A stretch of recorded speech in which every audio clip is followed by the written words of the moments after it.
As Charles and I were talking here, we're getting word now that the White House is indeed, as expected, going to commit additional troops to Iraq to help them and those Iraqi forces trained to take on the likes of ISIS. 450 soldiers, we are told now. That is coming out of the White House.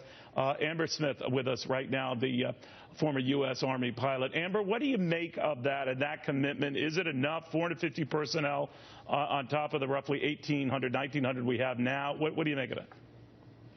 To do what? What are 450 additional advisors to train and assist Iraqi army soldiers? What are they going to do in terms of, they're not changing a strategy. They're just, it's just a continuation of what we're already seeing, which is a strategy to degrade. It's not a strategy to defeat.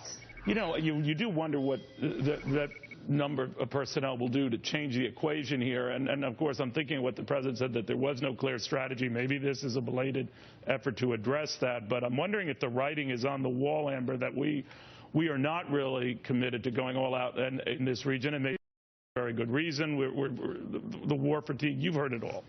Do you think it is a matter of time, and I know I'm being jaded here, that Baghdad follows the likes of Saigon when it just falls and the bad guys have taken over? Yeah, there's two results that come out of Iraq right now, and that is ISIS or Iran. And the United States President Obama needs to decide if that's something that we can live with. And we all know what a further emboldened Iran looks like. They're looking to get nuclear weapons. They want to further their influence in the Middle East and surrounding regions. They want to have that dominance and control. And they would love to take back some of the land inside Iraq. And the U.S. taking a back seat to leading the fight in Iraq is allowing them to do so. I'm wondering, too, this comes at another time we're getting indications that a lot of the NATO countries themselves, maybe reading us, are reluctant to use force when it comes to dealing with Russia. For example, there's this new survey that's out when they talk to folks in all the NATO countries whether they would come rally to the defense of a member hit. I believe the NATO creed was, any one of our members is attacked, it's an attack on all of us.